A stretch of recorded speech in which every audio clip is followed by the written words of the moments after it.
Good morning, everyone. My name is Matua, your host for today. Thank you for joining us for a special episode of Sprout HR Enhanced Expertise of Sprout Solutions in partnership with the Department of Health Philippines, the executive department of the Philippine government responsible for ensuring access to basic public health services by all Filipinos through the provision of quality health care and the regulation of all health services and products. So, how are you all? I'm sure this is a critical time for HR, and so we're here to give you legal and practical advice to help you lead your company. By the way, we're live on Facebook, so feel free to share this live webinar. Just to give you a brief introduction to who we are, Sprout is an HR technology company that helps your company take it to the next level in terms of taking care of your people. We provide systems and support for recruitment, timekeeping to payroll, and analytics all in a cloud-based system to enable work from home for you. So now, we hope to be able to help lift up your team during this crisis. Okay, so while waiting for everyone to tune in, I'd like to introduce to you the raffle of the mechanics of our raffle.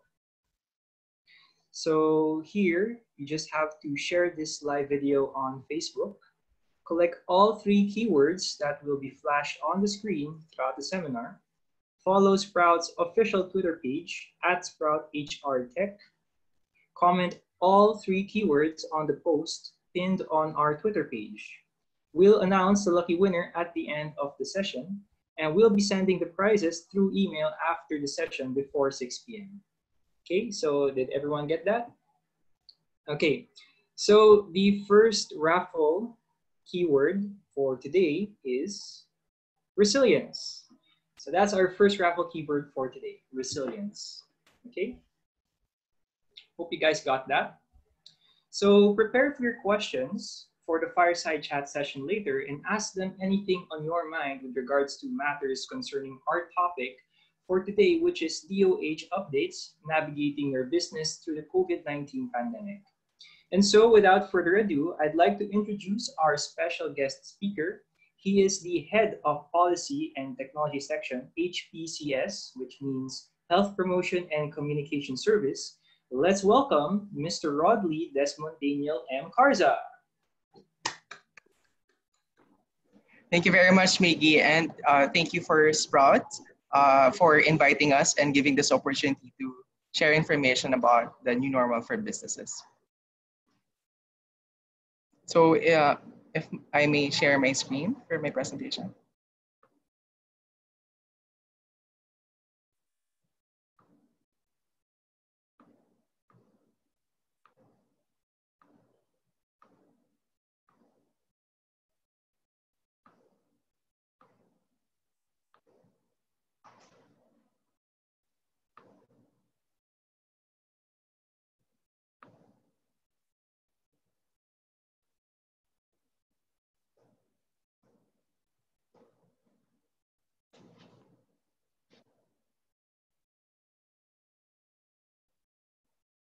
Okay, so again, thank you very much for this invitation and opportunity to share information on how to navigate your businesses through the COVID-19 pandemic. And we hope that we'll be able to help you cope with the ongoing pandemic and provide some mechanisms to better understand what actions that we need to take to ensure the health and safety of our workforce, as well as our clients.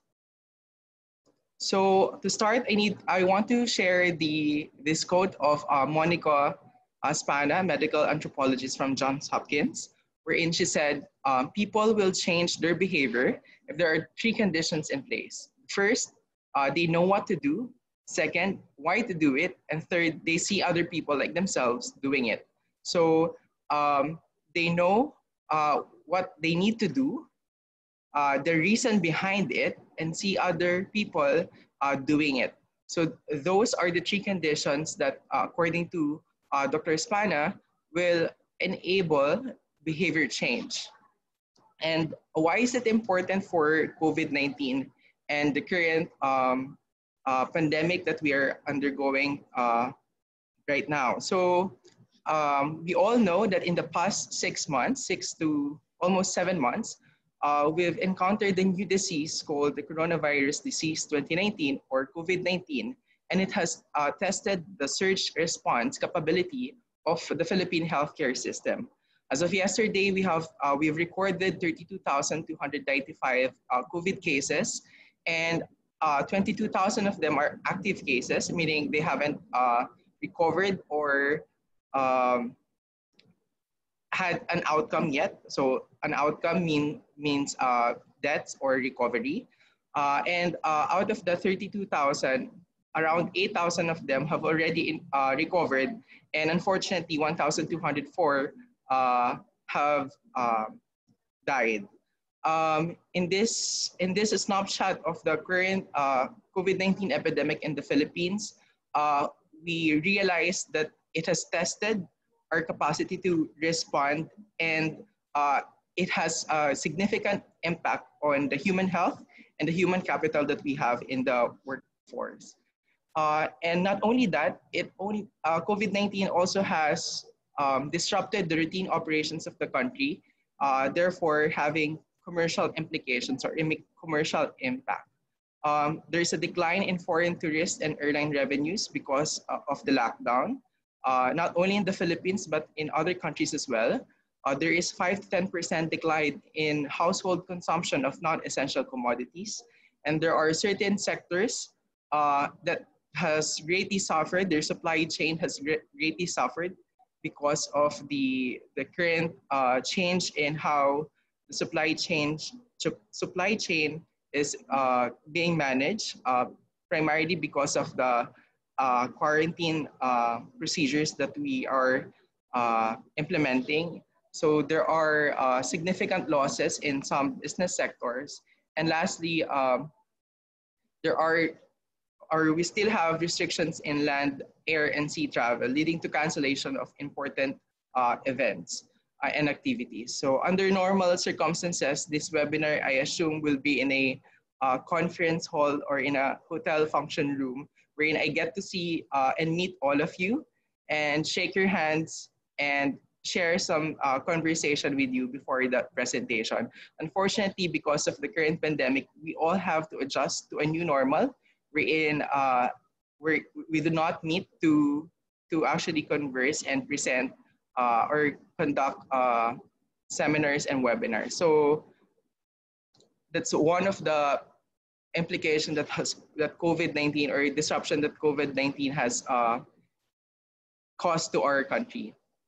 And if you get to know the feeling and the thoughts of our fellow citizens, actually survey shows that the Filipino people or our country prefers safety over liberties. So they think mostly of their safety and not the implications of the quarantine being stuck at home. But of course, this procedure, this quarantine that we undergo makes us feel a little bit anxious and worried. In fact, majority or 87% of Filipinos answered in a SWS survey that they are worried about the current pandemic. But in another survey by PSCRC, it has found that around 57% of Filipinos still have a growing positive outlook that the pandemic or the current COVID-19 epidemic in the country will be addressed in the coming months.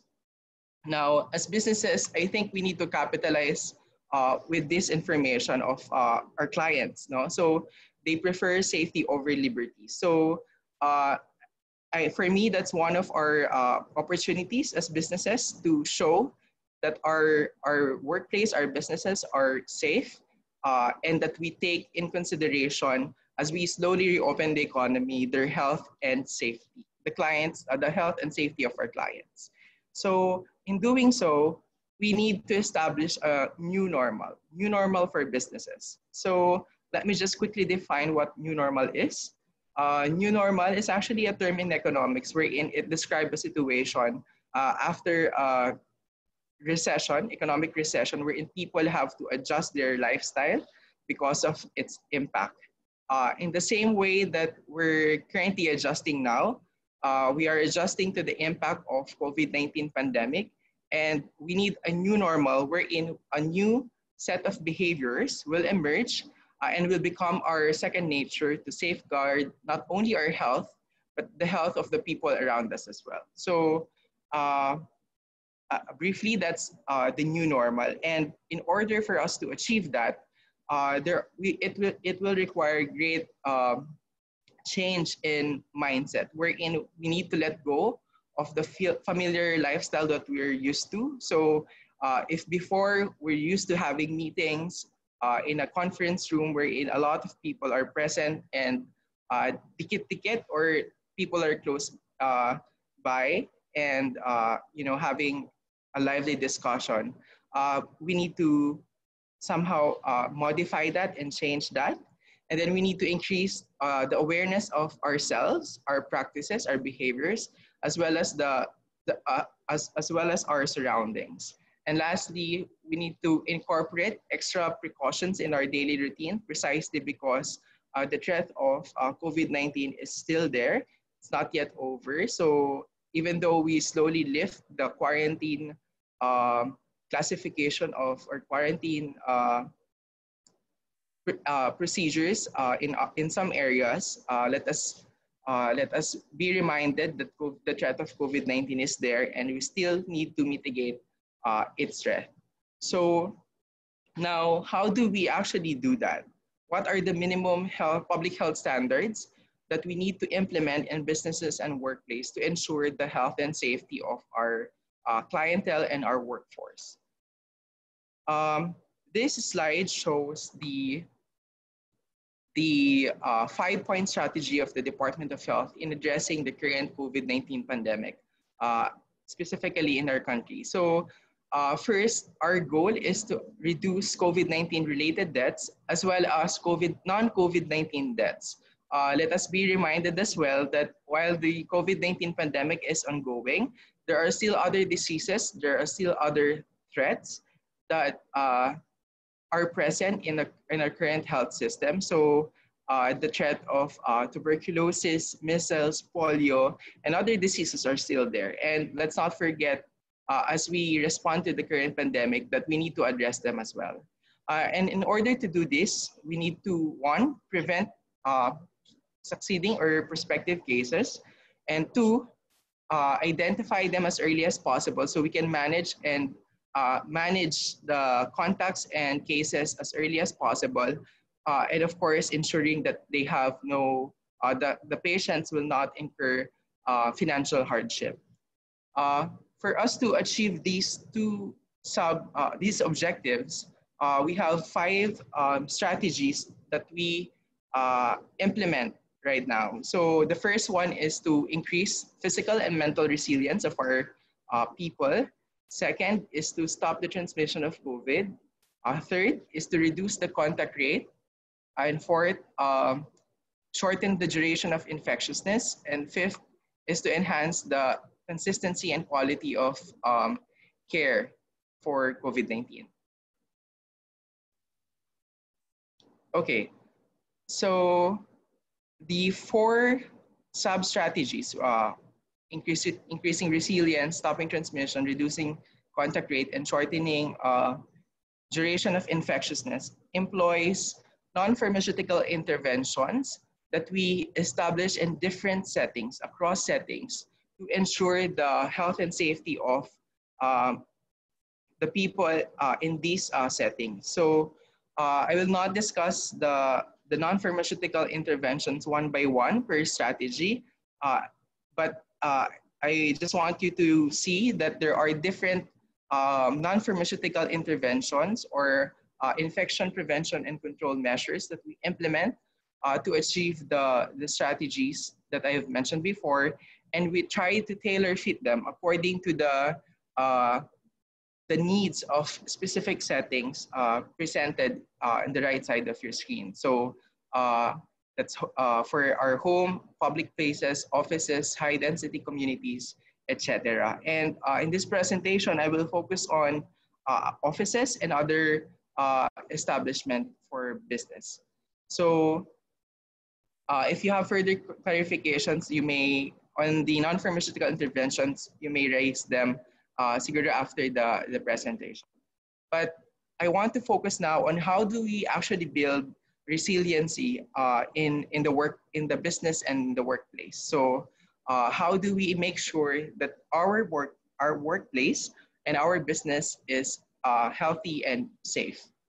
Um, I want you guys to recognize that you play a huge role in ensuring that our current epidemic response will work. As we slowly reopen the economy, a lot of the businesses will also reopen, and that will invite a lot of traffic and people coming into one place and another, and ensuring that safety procedures or protocols are in place makes a huge difference in how the COVID epidemic in the country will go in the next coming months. So businesses play a key role in ensuring the promotion of healthy individuals and communities. And in building business resiliency, health and safety is the cornerstone of a resilient business. So I just want you to realize that you have a big role in the COVID-19 response. And these are the items that we can do to promote the health and safety of our employees, our workforce, as well as our clients. So one, we need to build a business continuity plan and contingency plan. So I know COVID-19 parang came as a shock to us. We didn't expect it. It's something new that we didn't quite anticipate at the beginning. So everything is new, everything is evolving, but we need to establish some business continuity plan to adjust to this abrupt events that we need to adapt. Otherwise, our businesses will lag behind and ayun. So we will not be able to adapt to the current situation. So businesses are advised to draft a or to develop a business continuity plan and contingency plan. This plan should have protocols on how to implement infection prevention and control measures, as well as how to navigate the health system in the event that your workforce or your employees will register symptoms or will become sick in the workplace. So this will enable us to minimize the disruption caused by the epidemic and adapt to the situation, respond to it with efficiency and minimal financial impact. Second, we need to encourage sick employees to stay at home for their safety, for your safety, and for the safety of your colleagues and clients. So a lot of Filipinos are driven to come to work for the wages that they receive for it. But if physically reporting to your business or to your workplace will put the entire workplace and its clients and its patrons, maybe it's not the best policy that we will enforce in this time of a pandemic. So business owners and employers are encouraged to review the policies on leaves and ensure that employees can prioritize their health. So in the event that they become sick, they can stay at home and recover and not put themselves and others at risk of the disease, particularly COVID-19. And this should also be part of your business and contingency plan. Next, we need to build a culture of health and wellness, wherein we can openly discuss physical and mental health issues with our employees and our bosses, our employers, so that we can address the problems or the potential issues that we can encounter in our workplace. And it's important to maintain an open communication. It's important to be transparent in communicating with our employees and our workforce in building a culture of health and wellness in the workplace. Secondly, further to the first point, we need to promote mental resilience in the workplace by making sure that mental health support services are in place. Perhaps in your office, you don't have mental health support available, but we need to at least network, know where to refer employees to seek for mental health services. And uh, to complement this, one of the actions that we can do is to uh, reduce stress and in ensuring that no work outside of, for example, no work outside of work hours policies, and yeah, in establishing no work outside work hours. Uh, Please excuse me for a minute.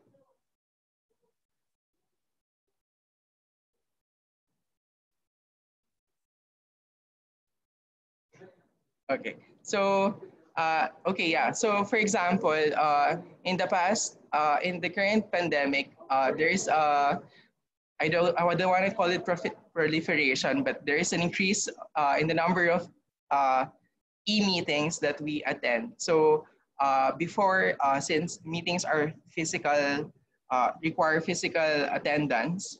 So in a day we can have 2 or 3 meetings. But right now, since everyone expects that everyone is online at all times, we have several e-meetings. So and that can cause a lot of stress to employees if they have to attend long hours of Zoom meetings, electronic meetings. So uh, businesses are encouraged to consider establishing a no work outside work hours policy so they can have enough rest and reduce stress in their work.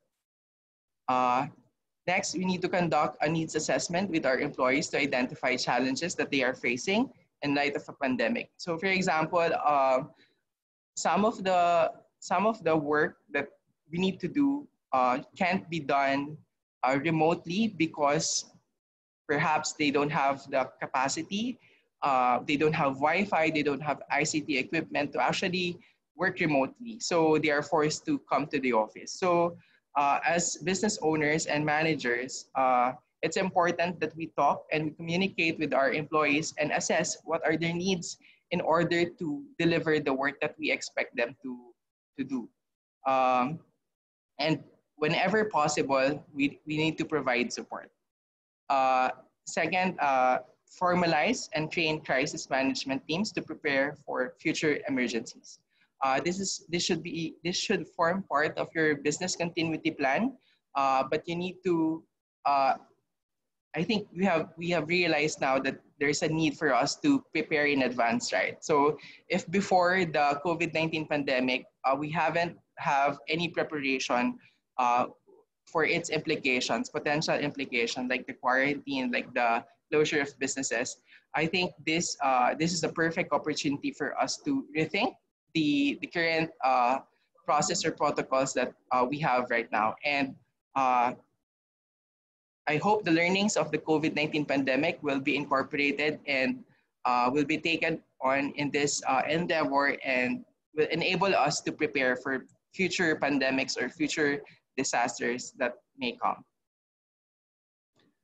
Okay, so last is the provision of transportation support, and we need to promote active transport. So this is very important right now because we slowly reopened the economy, the businesses, but we haven't reopened the transportation sector yet.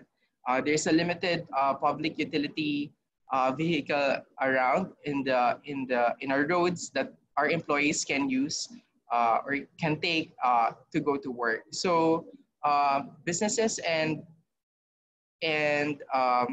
workplaces are encouraged to provide transportation support to their employees if we require them to report physically in the office. So let's alleviate that burden to our employees in going to the office without the appropriate transportation support that they need.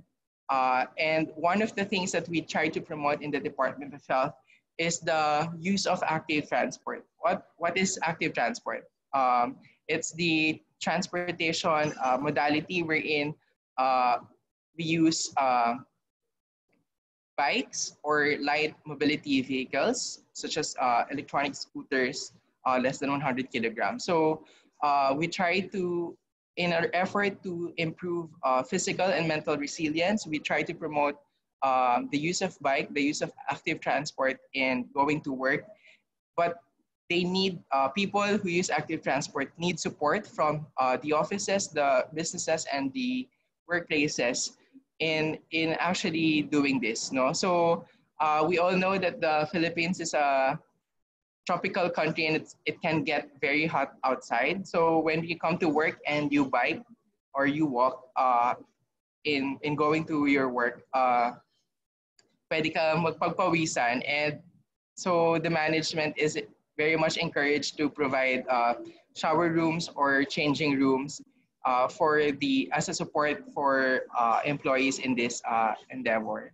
And then last, let us help enable a safe working environment through an information technology support and provision of access to employees that need them. So yun. So it's similar to the point on no work over work, no work over beyond the work hours policy. But it helps us to give to enable a safe working environment. Okay, so what are the available support for businesses in the time of COVID? We've listed here some of the government. We've listed here some of the government support to businesses, small and medium enterprises that are available for your for availment. So different agencies provide different support for the COVID-19 pandemic, and us in the Department of Health, we try to provide technical assistance and guidance through our information sources and several training that we employ, especially in promoting infection and prevention control measures in the workplace. So I've put here the official DOH Facebook page and the COVID-19 website and different resources for COVID-19 under Healthy Filipinas for your reference. Yeah, so you can see the materials and references and trainings available in our DOH official channels. Lastly, I want to emphasize your role as a business owner. So as business owner, what should you do, no, to help ensure the health and safety of your clientele and workforce?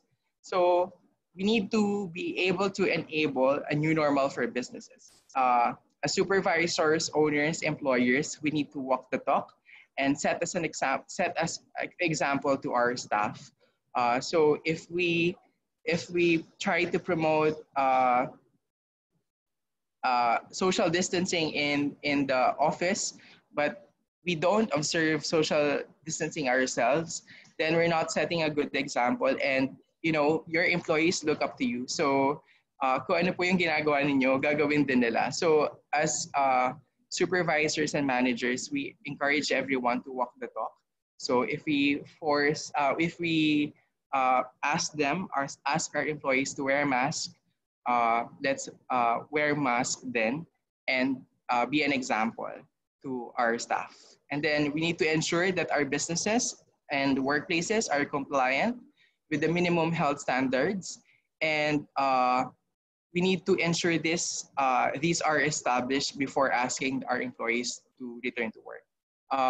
Lastly, we need to comply with different return to work policies of the Department of Labor and Employment and the Civil Service Commission for Government.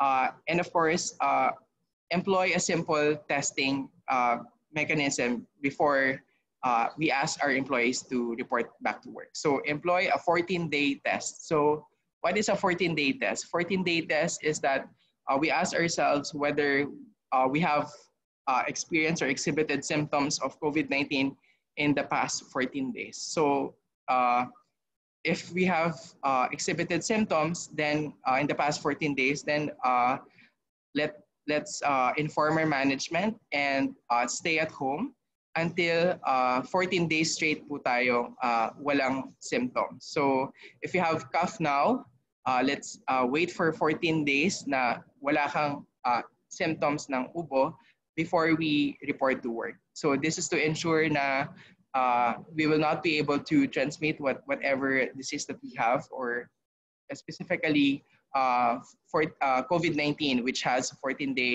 around 14 days incubation period. So yun po, instead of actually subjecting them to rapid testing, a more cost-effective measure is the employment of 14-day test.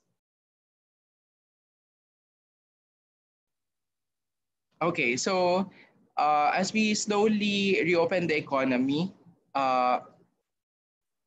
we all need to do our part. So it's not just the DOH, it's not just the NTF, the IATF, or the government agencies who has a big role in this, but you as well, and the private sector, and the civil society, in our families, in our households. So lahat po tayo may role na ginagampanan sa current na pandemic na ito. And if you've stayed at home during the past quarantine, maraming salamat po. Kayo po ay bayani at tinulungan nyo po na hindi kumalat na ang COVID-19. Yun po. And these are, I just listed here, different non-pharmaceutical interventions that we can employ, we can all do to ensure the health and safety of ourselves and the people around us. So wear mask, wash your hands or disinfect your hands, maintain a physical distance of 1 meter from each other, stay informed, and listen to the official channels of DOH, IATF for advice and further guidance. Do not discriminate healthcare workers or colleagues who tested positive or have recovered to COVID-19. And again, as much as possible, we should avoid closed settings para po ma-mitigate yung risk ng COVID. Closed settings have a high propensity of spreading the virus if the other non-pharmaceutical interventions are not observed. Lastly, I want to go back to the quote of Dr. Espana, wherein she highlighted the 3 conditions to be in place. I hope in the presentation we got to know or understand what we need to do to ensure the safety and health of our businesses and employees, and why we need to do it. And again, I reiterate my call for action wherein let us all walk the talk and set us an example to our staff.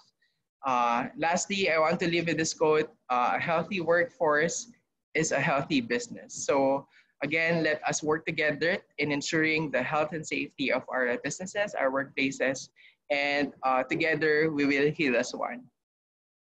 Thank you very much po, and again, thank you for the invitation and this opportunity. Thank you, Mr. Rodley, for your informative inputs. So marami po tayong questions ngayon galing sa audience, and later sa fireside chat natin we'll be raising these up. Okay, so I'd like to announce the second raffle keyword for today's session, and that is DOH. So yes, ladies and gentlemen, the second raffle keyword is DOH. So that you'll get to know more about who we are here at Sprout, we want to share with you a short video before we move on to the fireside chat portion of the event. So please focus your eyes on the screen.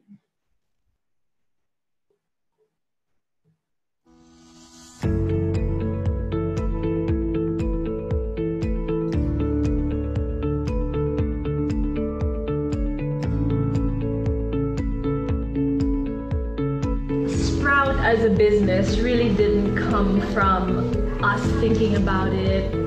It really came from a need and a pain that the other company that Patrick was involved with was feeling firsthand. We had this tool, we were using it internally, we called it Payroll Pie, and for a number of years we just used it, and then in 2015 I told the other co-founders of KMC, hey, I really want to take this to the market, and so I incorporated Sprout in May of 2015, and that happens to be the same month that Blake was born, our second child.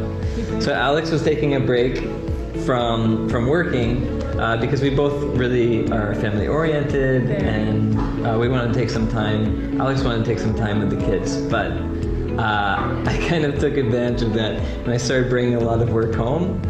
And after a while, we were working together, so we kind of formalized that. Alex came on board as co-founder.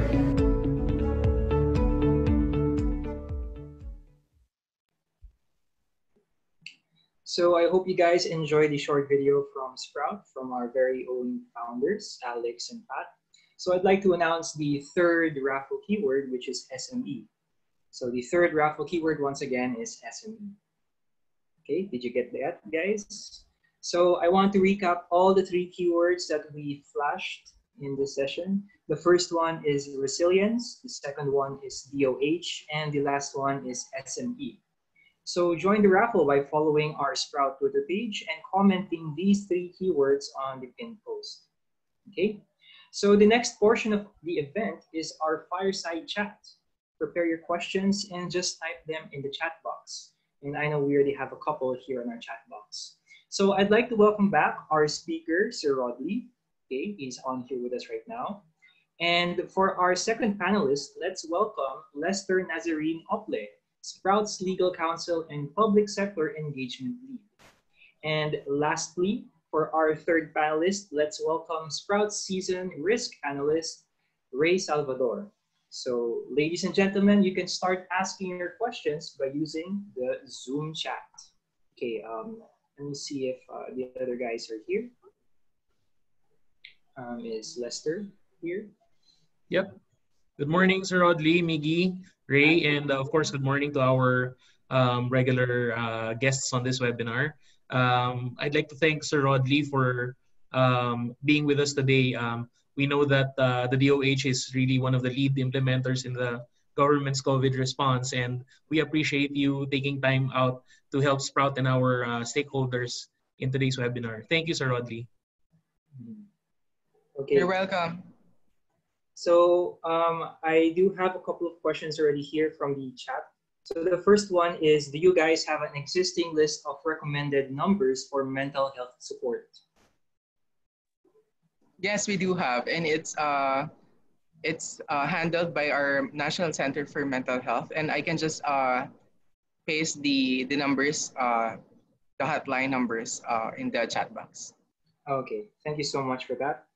So he'll just paste it on the chat box. The next question we have here is, are there any business adoption for cinemas and sports game venues? And to what extent workers and employers to adapt for this industry in the new normal? Thank you very much for raising that question. That's a very good question. The Department of Health, our team, is actually working with the Department of Trade and Industry and the Film Development and Council of the Philippines in providing guidance on the resumption of cinema and live events. So right now we're still doing some modeling studies to determine up to what point we can reopen specifically live events, because the activities involved in these settings are considered high risk. So it's indoor, it's closed, yung ventilation, naka-aircon, so the air is recirculating. Tapos there's singing, there's shouting involved. So in the next weeks, we will provide further guidance on how to, for businesses and workplaces, on how to reopen or resume or conduct these certain activities. But yeah, so DOH, DTI, and FDCP is working together on this. Okay, so thank you so much for your response, sir. Okay, so we have another one right here. Paano po kapag yung kasama ng employee sa bahay, yung may sakit, like boardmate, mag-a-apply din po ba yung 14-day test kahit walang symptoms si employee? That's a very good question. So, if the board mate has a symptom of COVID and you're not sure, we cannot discern whether it's a possible COVID-19 COVID-19 case. It's better that you coordinate with your barangay health emergency team so you can be assessed whether you should be quarantined as well, or you should stay for 14 days in your home. But it's a very important that you consult your primary care provider or the barangay health emergency response team. I don't want to say a categorical question because I don't want the people to decide themselves without seeking consultations medical professional or their doctors or their providers or their birth. So, but yeah, if you have a colleague or housemate that exhibited symptoms, and it's very difficult for us to discern, especially if your barangay or locality has a high risk or moderate risk of COVID-19, it's advisable that you consult or you reach out with your birth. So yan po. Okay, thank you so much. We have here another question from a concerned small business owner. So what are the government efforts that can help me revive my small business? Okay, so there are a lot of programs that the government employs in assisting our small and medium enterprise. I have flashed them in my presentation a while ago, and I cannot provide further details on how to avail them since they are employed by other agencies. But for DOH, as I mentioned a while ago, we are ready in providing online training on infection prevention and control measures in the workplace in partnership with WHO and other partners. So in ensuring the safety or the readiness of your business, the training on infection prevention control should be able to capacitate you in doing that. But for other business mechanism, maybe I can flash again the summary of support. Hold on. So you can reach out to the agencies concerned. Okay. But there are several. So let me just quickly flash my screen. So you can take a screenshot or Yeah, Miggy, Sir Rodley, let me just dovetail that answer. No, for Sprout naman, Sprout is actually offering for a period of 60 days from sign up. We are offering our software and services for qualified small businesses, no strings attached, for a period of 60 days, provided you sign up via our rescue kit. So this is in line with with Sprout's support to the government. So you will be having access to our timekeeping and payroll tools and software for no strings attached period of 60 days. And we hope that during the time that we are on modified quarantine or whatever version of the community quarantine, and people are working from home, at least the companies who are on work from home are able to have access to a very reliable timekeeping software and system. So you can leave your contact information in the chat box, and our team will be getting in touch with you regarding how the availment of this program. Great. Thanks so much. Miguel, just want to add with what Sir Rodley shared earlier. Sprout also conducted a lot of webinars, and this includes the benefits or the support provided by the government. So last month, we conducted a few webinars with Attorney Lester and Attorney Ryan. So this includes those for example, benefit from the Small Business Corporation as well as from the SBWS. So you may refer to our site. It's sprout/COVID, right? Our website or sprout.ph. There's a link there to access all of our materials, previous webinars, as well as the decks or materials used during that webinars. So there are other information how you can or help you access or use this support provided by the government. So we have COVID-19 resources available on our website. Okay. Were you able to share your screen, Sir Rodley? Yeah, I flash it now. Thank you. All right. Thank you, guys. So here's another question from one of our audience members. Does the DOH have a program which we can refer to our staff should they need mental health assistance, or any similar program that the panelists can recommend? So kanina it was more of like contacts, ngayon programs naman. Yeah, so it's the same program. Our mental health program is doing it's doing the hotline and the actual program as well. So this is in line with the Philippine mental health law. So we're trying to ensure that mental health and mental health support services are in place. And if you know someone who need immediate mental health support, I've already shared the hotline of the National Center for Mental Health should you need to refer someone. Okay. But yes, there is a program on it, and it's called the National Mental Health Program. Okay, thanks for that. Okay, here's another question. He just wants to ask, how often do employers require its workers to do rapid testing? Okay, so thank you for raising that. We in the Department of Health don't require rapid testing. So as I presented a while ago, the most cost-effective as of the moment at present test that we can employ is the 14-day test. Rapid test or antibody test that we see marketed online and in media have limitations in their validity and reliability.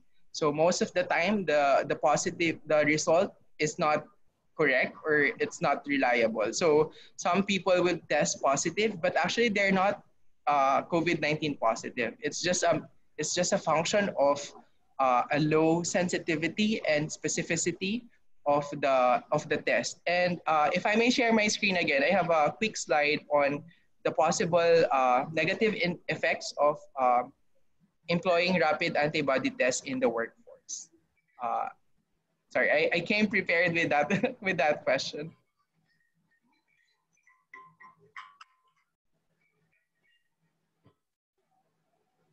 So if I may share my screen again, this is the guidance on rapid test kits for COVID-19. At the very least, I want to reiterate that the Department of Health doesn't recommend the conduct of rapid testing among the employees, and it should not be one of the requirements for employees to go back to work, precisely because of the potential for false positive and false negative results. So if your employee will test false positive, and then you will have to isolate that employee for 14 days until he recovers or until ma-confirm natin na positive talaga siya. And that will entail unnecessary use of personal protective equipment because people will have to treat his or her case using a full PPE, right? And then, of course, we will do contact tracing. And then that team of contact tracers will be unnecessarily used for that activity because he tested positive, but actually hindi siya positive. Hindi talaga siya positive for COVID. So hindi talaga kailangan ng contact tracing. So the human resource for health resource for this will be unnecessarily used for contact tracing of a false positive patient. And then aside from the isolation of the actual employee, we will also have to isolate the close contact of that employee in our workplace. So that will result to a removal from the workforce. And so yun yung consequences niya sa workplace natin if we employ rapid test kit. So for false negative naman, there could be a false sense of security because I tested negative. So people will be more lax in observing non-pharmaceutical interventions such as physical distancing, wearing of masks, etc. And the risk of spreading of COVID-19 is getting higher because of such false sense of security. So if the question is how frequent should we advise the businesses to do rapid testing, hindi po namin siya nire-recommend gawin. Instead po, we encourage that the adherence to the minimum public health standards such as social distancing, wearing of mask, restriction of mass gathering, etc. Is employed. So yun po. And the minimum public health standards remain to be the most cost-effective interventions for us, especially for businesses. Thank you. I hope I clarified that point. If I may add lang, Sir Rodley, Miggy, the DTI and DOLE interim guideline, the interim guidelines for COVID prevention and control actually do not require rapid testing. But if ever the employer would decide to require testing as a requirement, the guidelines from the DOLE also require that the cost should be borne by the employer. Correct. Okay, thanks for the reminder. That's correct. And you have to report the result to the Department of Health for monitoring and surveillance. Okay. All right. Do you guys want to add something else to that? Okay. All right.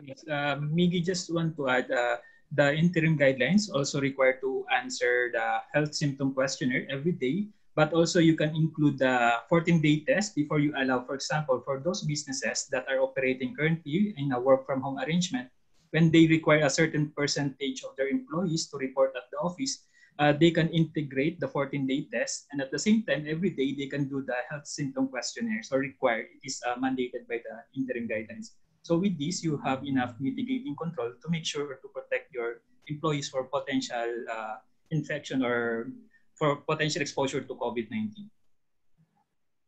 That's great. Thank you so much, guys, for your inputs. Okay, before I move on to the next question, I just want to announce again that you can still check out the post pinned on the Facebook page if you want to review the mechanics for the raffle. So we still do have that. You guys can still join. Okay, so here's the next question from our audience member. In the transport business, how do you suggest we protect our drivers from possible contamination? Okay, so in the transport business, at the very least, our drivers should wear masks, and then we observe physical distancing in the transportation vehicle, and frequent disinfection of the vehicle with hypochlorite solution or alcohol.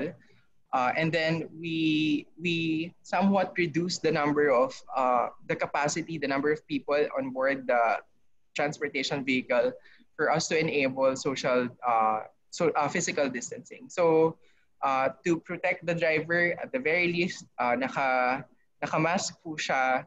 Wala po siyang, he's 1 meter away from the passenger. At frequent po yung kanyang pagdi-disinfect ng kamay at ng kanyang sasakyan. Okay, thank you for that. Okay, we have here another question regarding pre-employment. Should we require candidates to do a swab test or a rapid test before onboarding? No, we do not require po. The same way that we don't require a swab test or RT-PCR test in the return for work, we do not recommend the conduct of swab test or RT-PCR test when we onboard employees. So it should not be a basis for a requirement for employment. Okay. Okay, so the next question will be our last question for this session. Unfortunately, we don't have enough time to accommodate all of the questions. Does the DOH or the national government have existing directories for the BHERT? Some of them are very hard to find. Sorry, I missed that question. Medyo nawala. Does the DOH or the national government have existing directories for the BHERT or the BERT? Some of them are very hard to find. Okay, so for the BERT, it's really it should be available in your locality, in your municipal or barangay office. You may also check the directory or the page website of DILG because the BERT are under the supervision of the Department of Interior and Local Government. For the DOH, we have a page na nandun po lahat ng directory ng opisina ng hospital ng Department of Health. So you may just visit the Department of Health website and also the Healthy Pilipinas website, wherein that's healthypilipinas.ph, wherein we put all the resources on COVID. Parang we compile or consolidate all resources on COVID in that website for your easy reference. So nandun din po yung contact numbers na pwede niyong tawagan for any COVID concern. Okay, thank you so much. So our time is up for this panel session. Thank you everyone for all of your questions, and thank you Attorney Lester Ray and Sir Rodley for your inputs. So Sir Rodley, as our special guest, we'd like to give you our thanks through a certificate of appreciation and a token which we'll be sending afterwards. Okay. Thank you very much. It's a pleasure to share information and some guidance with your company and your stakeholders. Okay.